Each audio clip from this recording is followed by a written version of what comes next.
Hello, my name is Vanessa, but you can call me V.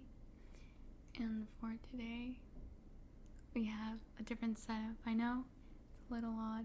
We're actually at my desk, and those who may have seen my Patreon video would probably recognize it. Well, it's a little different, but this is where we are right now, and so it is just a temporary thing until I move and can set up in my own room. Unfortunately, this means I am by a window where cars are passing by, people are passing by, and in the kitchen where my cats usually chill at. So I don't know how it's gonna work out. I'm really worried. So you may never actually see this. But we are here to read a book. So let's just go ahead and get right into it. Like always, start with a couple of deep breaths so we can start relaxing that body. Get ready to go with our favorite OTP, Edward and Bella. So if we can please start with a very deep inhale, please. And exhale. And inhale. And exhale. And inhale.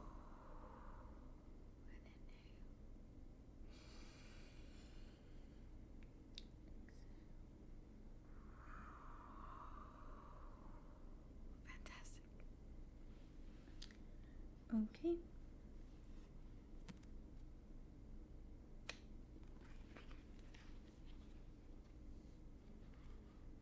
So we are in chapter 14, Mind Over Matter.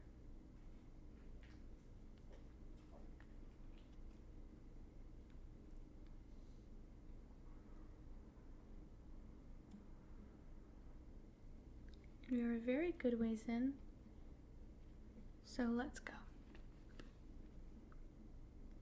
He could drive well when he kept the speed reasonable, I had to admit. Like so many things, it seemed to be effortless to him. He barely looked at the road, yet the tires never deviated so much as a centimeter from the center of the lane. He drove one-handed, holding my hand on the seat. Sometimes he gazed into the setting sun, sometimes he glanced at me, my face, my hair blowing out the open window, our hands twined together. He had turned the radio to an oldie station, and he sang along with a song I'd never heard. He knew every line. You like 50s music? I asked. Music in the 50s was good, much better than the 60s, or the 70s. Ugh, he shuddered. The 80s were bearable. Are you ever going to tell me how old you are? I asked, tentative, not wanting to upset his buoyant humor. Does it matter much? His smile, to my relief, remained unclouded. No, but I still wonder, I grimaced. There's nothing like an unsolved mystery to keep you up at night.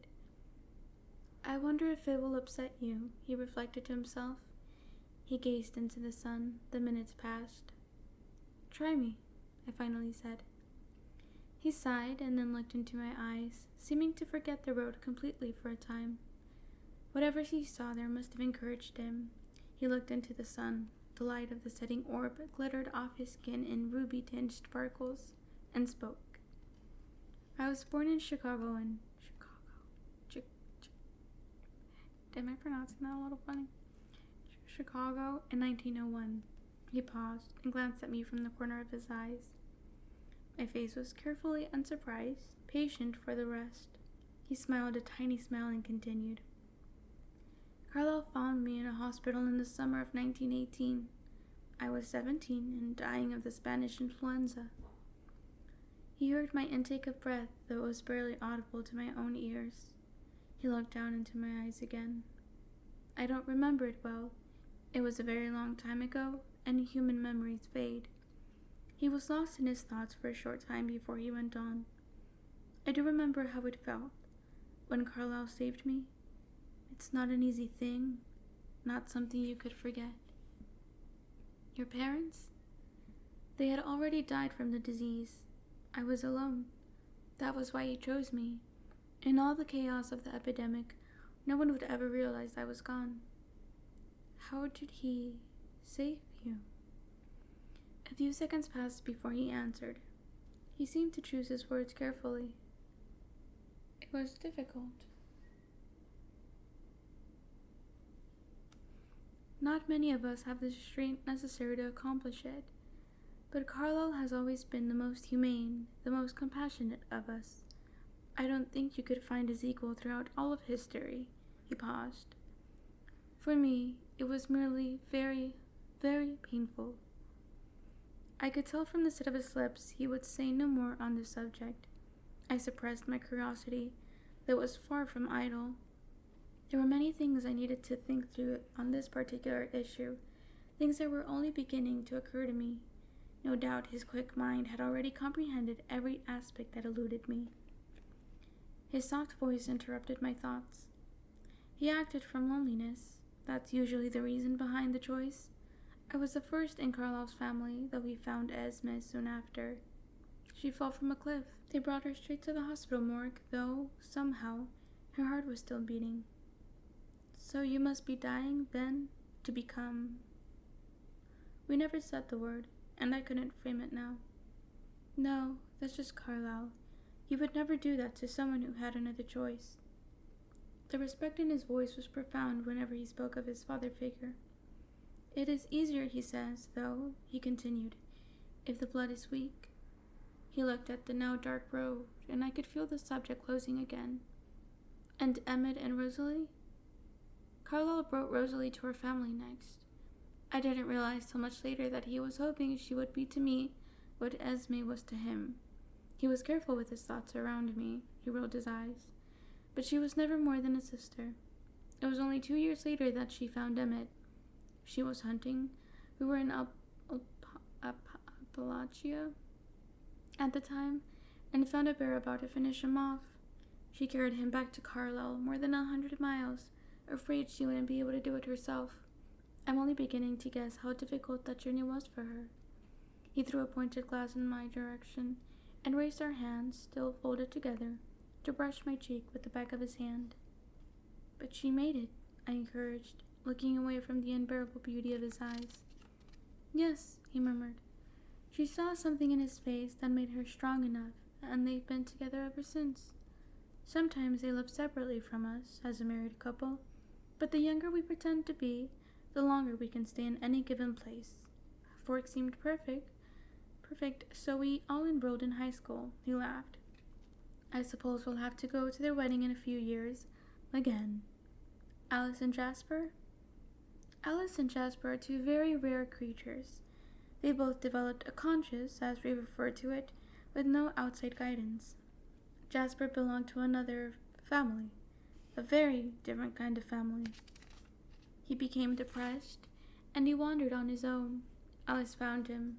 Like me, she has certain gifts above and beyond the norm for her kind. Really? I interrupted, fascinated. But you said you were the only one who could hear people's thoughts. That's true. She knows other things. She sees things. Things that might happen. Things that are coming. But it's very subjective. The future isn't set in stone.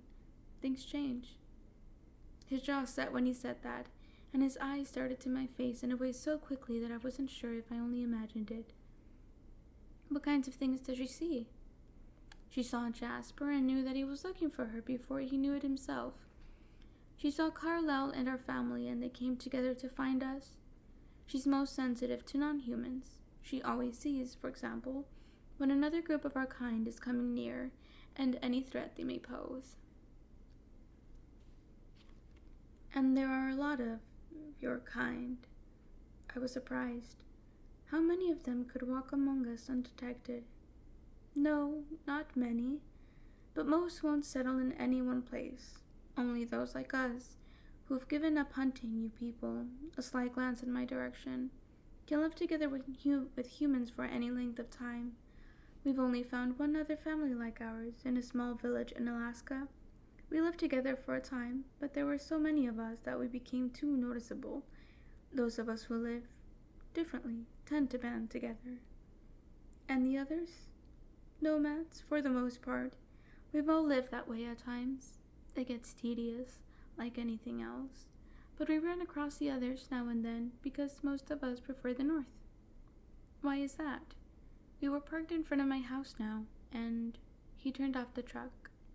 It was very quiet and dark, and it was very, okay. We were parked in front of my house now, and he turned off the truck. It was very quiet and dark. There was no moon. The porch light was off, so I knew my father wasn't home yet. Did you have your eyes open this afternoon? He teased. Do you think I could walk down the street in the sunlight without causing traffic accidents? There's a reason why we chose the Olympic Peninsula, one of the most sunless places in the world. It's nice to be able to go outside in the day. You wouldn't believe how tired you can get of nighttime in 80-odd years. So that's where the legends came from. Probably. And Alice came from another family, like Jasper? No, and that is a mystery. Alice doesn't remember her human life at all, and she doesn't know who created her. She awoke alone. Whoever made her walked away, and none of us understand why or how he could. If she hadn't had that other sense, if she hadn't seen Jasper and Carlisle and know that she would someday become one of us, she probably would have turned into a total savage. There was so much to think through, so much I still wanted to ask, but to my great embarrassment, my stomach growled. I'd been so intrigued, I hadn't even noticed I was hungry. I realized now that I was ravenous. I'm sorry, I'm keeping you from dinner. I'm fine, really. I've never spent much time around anyone who eats food. I forget. I want to stay with you. It was easier to say in the darkness, knowing as I spoke how my voice would betray me, my hopeless addiction to him. Can't I come in? He asked. Would you like to? I couldn't picture it. This godlike creature sitting in my father's shabby kitchen chair. Yes, if it's all right. I heard the door close quietly, and almost simultaneously he was outside my door, opening it for me. Very human, I complimented him. It's definitely resurfacing. He walked beside me in the night, so quietly I had to peek at him constantly to be sure he was still there. In the darkness, he looked much more normal, still pale, still dreamlike, but no longer the fantastic, sparkling creature of our sunlit afternoon. He reached the door ahead of me and opened it for me. I paused halfway through the frame. The door was unlocked? No, I used the key from under the eave. I stepped inside, flicked on the porch light, and turned to look at him with my eyebrows raised. I was sure I'd never used that key in front of him. I was curious about you. You spied on me? But somehow I couldn't infuse my voice with the proper outrage. I was flattered. He was unrepentant. What else is there to do at night? I let it go for the moment and went down the hall to the kitchen. He was there before me, needing no guide. He sat in the very chair I tried to picture him in. His beauty lit up the kitchen. It was a moment before I could look away.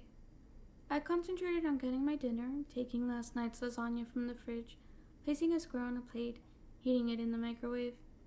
It revolved, filling the kitchen with the smell of tomatoes and oregano. I didn't take my eyes from the plate of food as I spoke. How often? I asked casually. He sounded as if I had pulled him from some other train of thought. I still didn't turn around. How often did you come here? I come here almost every night. I whirled, stunned. Why? You're interesting when you sleep, he spoke matter-of-factly. You talk. No, I gasped, heat flooding my face all the way to my hairline. I gripped the kitchen counter for support. I knew I talked in my sleep, of course. My mother teased me about it. I hadn't thought it was something I needed to worry about here, though. His expression shifted instantly to chagrin. Are you very angry with me? That depends, I felt, and sounded like I'd had the breath knocked out of me. He waited. On? He urged. What you heard, I wailed. Instantly, silently, he was at my side, taking my hands carefully in his. Don't be upset, he pleaded. He dropped his face to the level of my eyes, holding my gaze. I was embarrassed. I tried to look away. You miss your mother, he whispered. You worry about her. And when it rains, the sound makes you restless. You used to talk about home a lot, but it's less often now. Once you said, "It's too green." He laughed softly, hoping I could see, not to offend me further. Anything else? I demanded. He knew what I was getting at. You did say my name, he admitted. I sighed in defeat. A lot?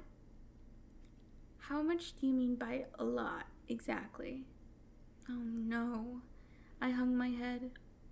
He pulled me against his chest, softly, naturally. Don't be self-conscious, he whispered in my ear. If I could dream at all, it would be about you, and I'm not ashamed of it. Then we both heard the sound of tires on the brick driveway, saw the headlights flash through the front windows down the hall to us. I stiffened in his arms. Should your father know I'm here? He asked. I'm not sure. I tried to think it through quickly. Another time then. And I was alone. Edward, I hissed. I heard a ghostly chuckle, then nothing else. My father's key turned in the door. Bella? He called. It had bothered me before. Who else would it be? Suddenly, he didn't seem so far off base. In here. I hoped he couldn't hear the hysterical edge to my voice. I grabbed my dinner from the microwave and sat at the table as he walked in. His footsteps sounded so noisy after my day with Edward. Could you get me some of that? I blushed. He stepped on the heels of his boots to take them off, holding the back of Edward's chair for support. I took my food with me, scarfing it down as I got his dinner. It burned my tongue. I filled 2 glasses with milk while his lasagna was heating and gulped mine to put out the fire. As I set the glass down, I noticed the milk trembling and realized my hand was shaking. Charlie sat in the chair, and the contrast between him and its former occupant was comical. Thanks, he said as I placed his food on the table. How was your day? I asked. The words were rushed. I was dying to escape to my room. Good. The fish were biting. How about you? Did you get everything done that you wanted to? Not really. It was too nice out to stay indoors. I took another big bite. It was a nice day, he agreed. What an understatement, I thought to myself. Finished with the last bite of lasagna, I lifted my glass and chugged the remains of my milk. Charlie surprised me by being observant. In a hurry? Yeah, I'm tired. I'm going to bed early. You look kinda keyed up, he noted.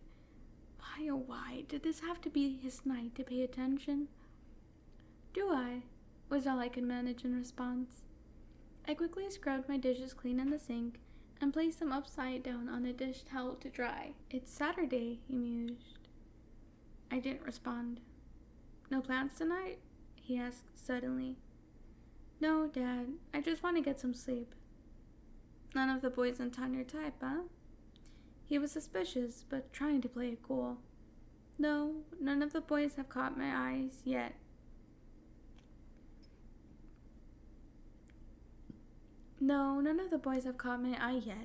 I was careful not to overemphasize the word boys in my quest to be truthful with Charlie. I thought maybe that Mike Newton, you said he was friendly. He's just a friend, Dad.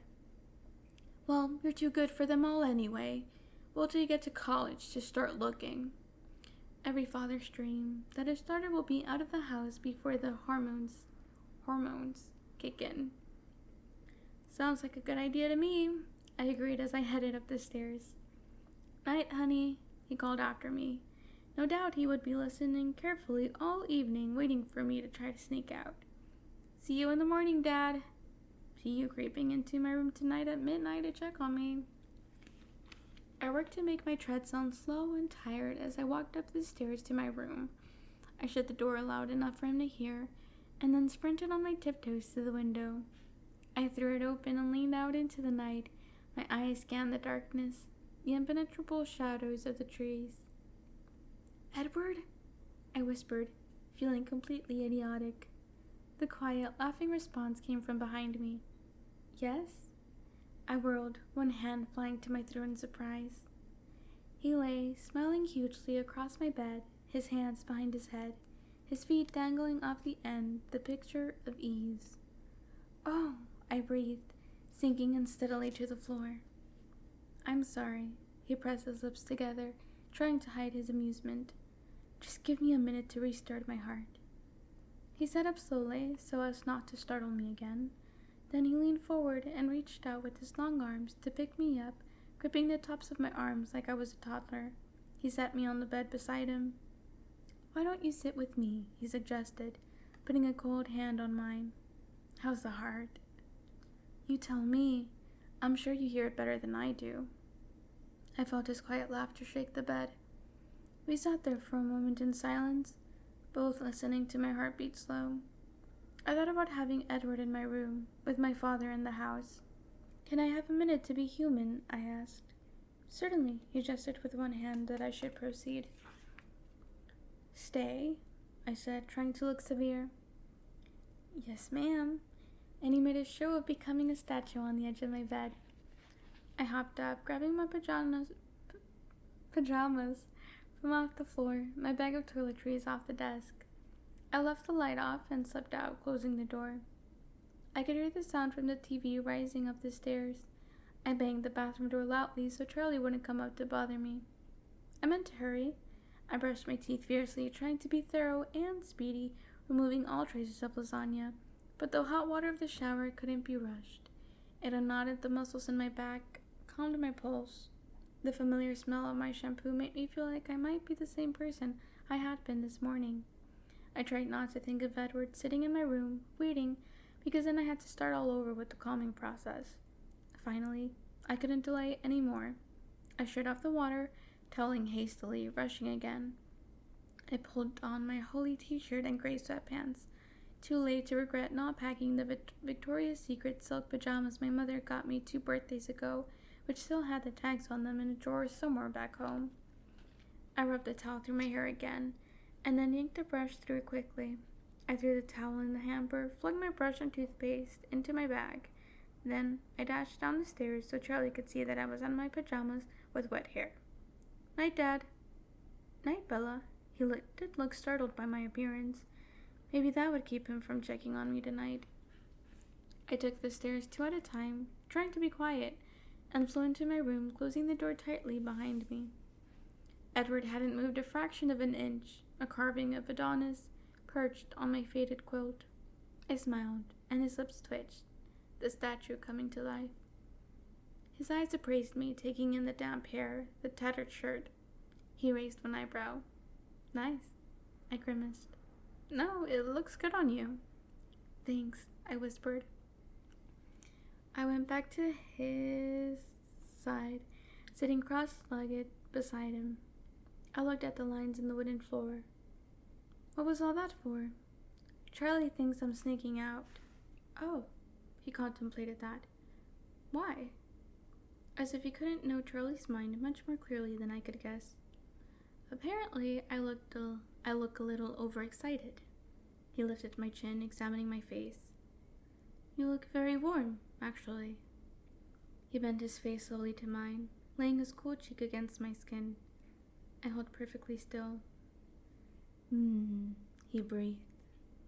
It was very difficult, while he was touching me, to frame a coherent question. It took me a minute of scattered concentration to begin. It seems to be much easier for you, now, to be close to me. Does it seem that way to you? He murmured, his nose gliding to the corner of my jaw. I felt his hand, lighter than a moth's wing, brushing my damp hair back so that his lips could touch the hollow beneath my ear. Much, much easier, I said, trying to exhale. So I was wondering, I began again, but his fingers were slowly tracing my collarbone, and I lost my train of thought. Yes, he breathed. Why is that? My voice shook, embarrassing me. Do you think? I felt the tremor of his breath on my neck as he laughed. Mind over matter. I pulled back. As I moved, he froze, and I could no longer hear the sound of his breathing. We stared cautiously at each other for a moment, and then, as his clenched jaw gradually relaxed, his expression became puzzled. Did I do something wrong? No, the opposite. You're driving me crazy, I explained. He considered that briefly, and when he spoke, he sounded pleased. Really? A triumphant smile slowly lit his face. Would you like a round of applause? I asked sarcastically. He grinned. I'm just pleasantly surprised, he clarified. In the last 100 years or so, his voice was teasing, I never imagined anything like this. I didn't believe I would ever find someone I wanted to be with, in another way than my brothers and sisters. And then to find, even though it's all new to me, that I'm good at it, at being with you. You're good at everything, I pointed out. He shrugged, allowing that, and we both laughed in whispers. But how can it be so easy now? I pressed. This afternoon. It's not easy, he sighed. But this afternoon, I was still undecided. I am sorry about that. It was unforgivable for me to behave so. Not unforgivable, I disagreed. Thank you, he smiled. You see, he continued, looking down now. I wasn't sure if I was strong enough. He picked up one of my hands and pressed it lightly to his face. And while there was still that possibility that I might be overcome, he breathed in the scent at my wrist. I was susceptible, until I made up my mind that I was strong enough, that there was no possibility at all that I ever could. I never seen him struggle so hard for words. It was so human. So there's no possibility now? Mind over matter, he repeated, smiling, his teeth bright even in the darkness. Wow, that was easy, I said. He threw back his head and laughed, quietly as I whispered, but still exuberantly. Easy for you, he amended, touching my nose with his fingertip. And then his face was abruptly serious. I'm trying, he whispered, his voice pained. If it gets to be too much, I'm fairly sure I'll be able to leave. I scowled. I didn't like the talk of leaving. And it will be harder tomorrow, he continued. I've had the scent of you in my head all day, and I've grown amazingly desensitized. If I'm away from you for any length of time, I'll have to start over again. Not quite from scratch, though, I think. Don't go away, then, I responded, unable to hide the longing in my voice. That suits me, he replied, his face relaxing into a gentle smile. Bring on the shackles. I'm your prisoner. But his long hands found manacles around my wrist as he spoke. He laughed his quiet, musical laugh. He'd laughed more tonight than I'd ever heard in all the time I'd spent with him. You seem more optimistic than usual, I observed. I haven't seen you like this before. Isn't it supposed to be like this? He smiled. The glory of first love and all that. It's incredible, isn't it? The difference between reading about something, seeing it in the pictures, and experiencing it. Very different, I agreed. More forceful than I'd ever imagined. For example, his words flowed swiftly now. I had to concentrate to catch it all. The emotion of jealousy. I've read about it 100,000 times, seen actors portray it in 1,000 different plays and movies. I believed I understood that one pretty clearly. But it shocked me, he grimaced. Do you remember the day that Mike asked you to the dance? I nodded, though I remembered that day for a different reason. The day you started talking to me again. I was surprised by the flare of resentment, almost fury that I felt. I didn't recognize what it was at first. I was even more aggravated than usual that I couldn't know what you were thinking, why you refused him. Was it simply for your friend's sake? Was there someone else? I knew I had no right to care either way. I tried not to care. And then the lines started forming, he chuckled. I scowled in the darkness. I waited, unreasonably anxious to hear what he would say to them, to watch your expressions. I couldn't deny the relief I felt, watching the annoyance on your face. but I couldn't be sure. That was the first night I came here. I wrestled all night while watching you sleep, with a chasm between what I knew was right, moral, ethical, and what I wanted. I knew that if I continued to ignore you as I should, or if I left for a few years till you were gone, that someday you would say yes to Mike, or someone like him. It made me angry. And then, he whispered, as you were sleeping, you said my name. You spoke so clearly, at first I thought you'd woken, but you rolled over restlessly and mumbled my name once more and sighed. The feeling that coursed through me then was unnerving, staggering, and I knew I couldn't ignore you any longer. He was silent for a moment, probably listening to the suddenly uneven pounding of my heart. But jealousy, it's a strange thing, so much more powerful than I would have thought, and irrational. Just now, when Charlie asked you about that mild Mike Newton, he shook his head angrily. I should have known you'd be listening, I groaned. Of course. That made you feel jealous, though? Really? I'm new at this.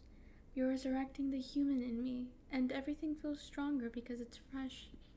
But honestly, I teased, for that to bother you, after I have to hear that Rosalie, the incarnation of pure beauty, Rosalie, was meant for you. Emmett or no Emmett, how can I compete with that? There's no competition, his teeth gleamed. He drew my trapped hands around his back, holding me to his chest. I kept as still as I could, even breathing with caution. I know there's no competition, I mumbled into his cold skin. That's the problem. Of course, Rosalie is beautiful in her way, but even if she wasn't like a sister to me, even if Emmett didn't belong with her, she could never have 1/10, no, 100th of the attraction you hold for me. He was serious now, thoughtful. For almost 90 years I walked among my kind, and yours, all the time thinking I was complete in myself, not realizing what I was seeking, and not finding anything because you weren't alive yet. It hardly seems fair, I whispered, my face still resting on his chest, listening to his breath come and go. I haven't had to wait at all. Why should I get off so easily? You're right, he agreed with amusement. I should make this harder for you, definitely. He freed one of his hands, released my wrist, only to gather it carefully into his other hand. He stroked my wet hair softly from the top of my head to my waist. You only have to risk your life every second you spend with me. That's surely not much. You only have to turn your back on nature, on humanity. What's that worth? Very little. I don't feel deprived of anything. Not yet. And his voice was abruptly full of ancient grief. I tried to pull back, to look in his face, but his hand locked my wrist in an unbreakable hold. What? I started to ask, when his body became alert. I froze, but he suddenly released my hands and disappeared. I rolled under my quilt, balling up on my side, the way I usually slept. I heard the door crack open as Charlie peeked in to make sure I was where I was supposed to be. I breathed evenly, exaggerating the movement. A long minute passed. I listened, not sure if I'd heard the door close. Then Edward's cool arm was around me, under the covers, his lips at my ear. You are a terrible actress. I'd say that career path is out for you. Darn it, I muttered. My heart was crashing in my chest. He hummed a melody I didn't recognize. It sounded like a lullaby. He paused. Should I sing you to sleep? Right, I laughed. Like I could sleep with you here. You do it all the time, he reminded me. But I didn't know you were here, I replied icily. So if you don't want to sleep, he suggested, ignoring my tone. My breath caught. If I don't want to sleep? He chuckled. What do you want to do then? I couldn't answer at first. I'm not sure, I finally said. Tell me when you decide. I could feel his cool breath on my neck, feel his nose sliding along my jaw, inhaling. I thought you were desensitized. Just because I'm resisting the wine doesn't mean I can't appreciate the bouquet, he whispered.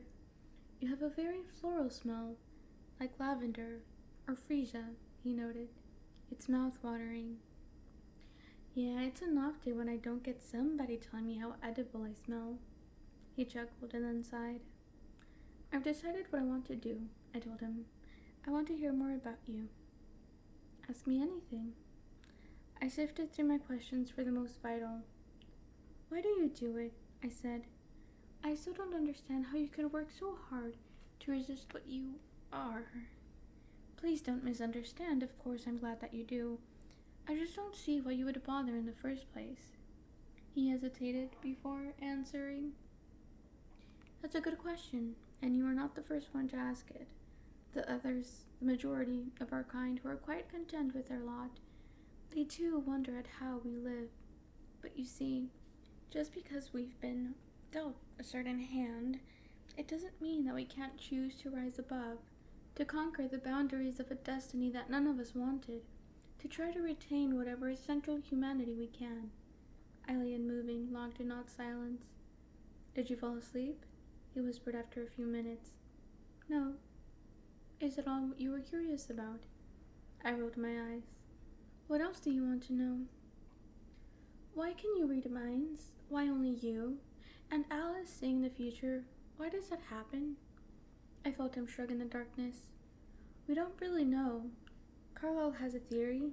He believes that we all bring something of our strongest human traits with us into the next life where they are intensified, like our minds and our senses. He thinks that I must have already been very sensitive to the thoughts of those around me, and that Alice had some precognition wherever she was. What did he bring into the next life, and the others? Carlyle brought his compassion. Esme brought her ability to love passionately. Emmett brought his strength. Rosalie her tenacity, or you could call it big-headedness. He chuckled. Jasper is very interesting.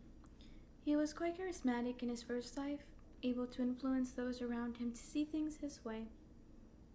Now he is able to manipulate the emotions of those around him, calm down a room of angry people, for example, or excite a lethargic crowd, conversely. It's a very subtle gift. I considered the impossibilities he described, trying to take it in. He waited patiently while I thought. So where did it all start? I mean, Carlyle changed you, and then someone must have changed him, and so on. Well, where did you come from? Evolution? Creation? Couldn't we have evolved in the same way as other species? Predator and prey? Or if you don't believe that all this world could have just happened on its own, which is hard for me to accept myself, is it so hard to believe that the same force that created the delicate angelfish with the shark, the baby seal and the killer whale, could create both our kinds together?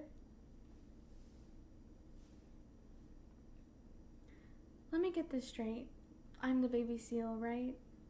Right, he laughed, and something touched my hair. His lips? I wanted to turn toward him to see if it was really his lips against my hair, but I had to be good. I didn't want to make this any harder for him than it already was. Are you ready to sleep? He asked, interrupting the short silence. Or do you have any more questions? Only a million or two. We have tomorrow, and the next day, and the next, he reminded me. I smiled, euphoric at the thought. I wanted this to be certain. You are mythical, after all. Are you sure you won't vanish in the morning? I wanted this to be certain. You are mythical, after all. I won't leave you. His voice had the seal of a promise in it.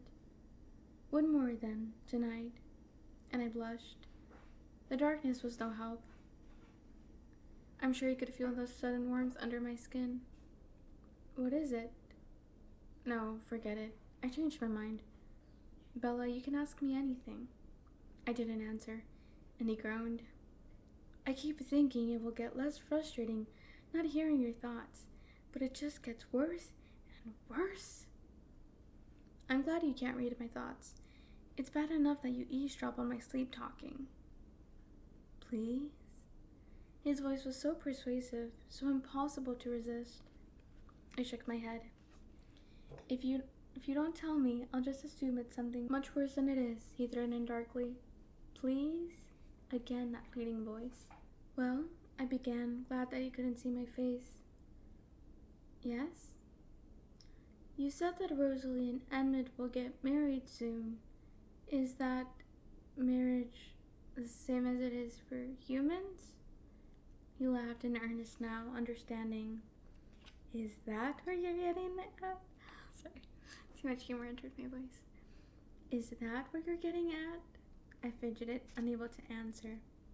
Yes, I suppose it is much the same, he said.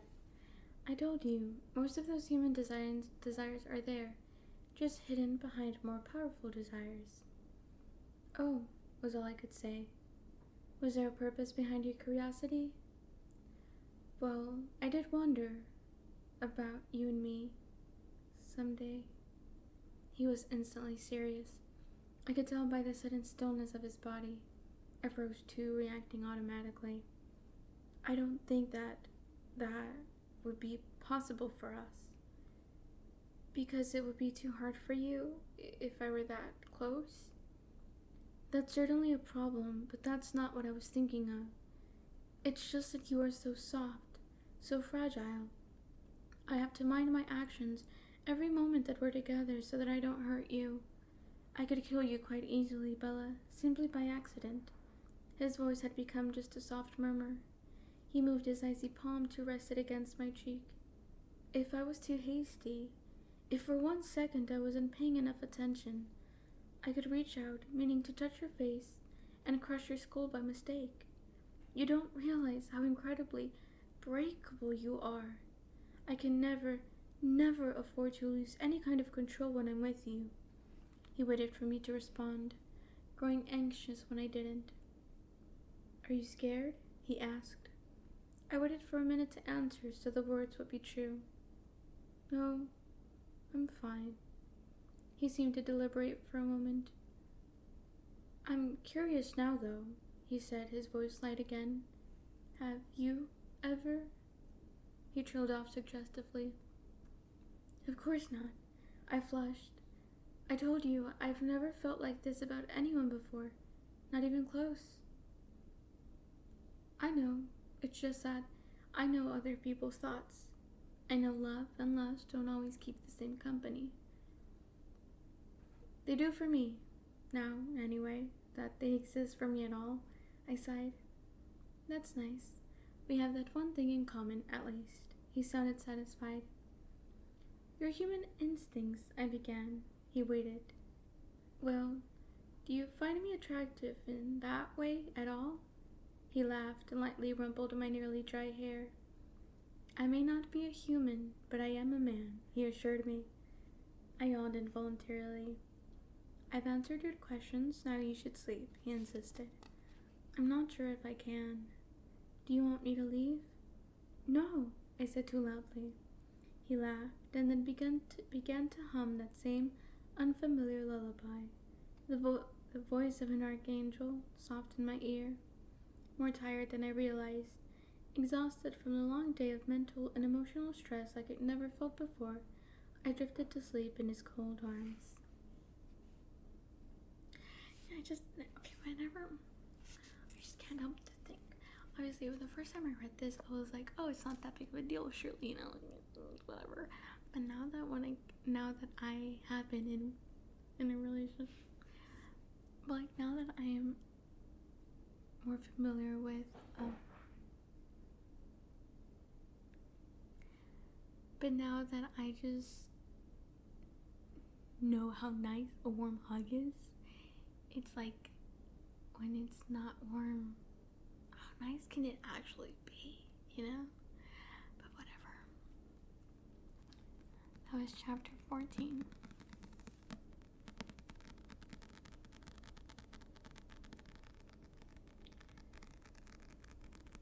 We're done with that. You may go ahead and go to sleep.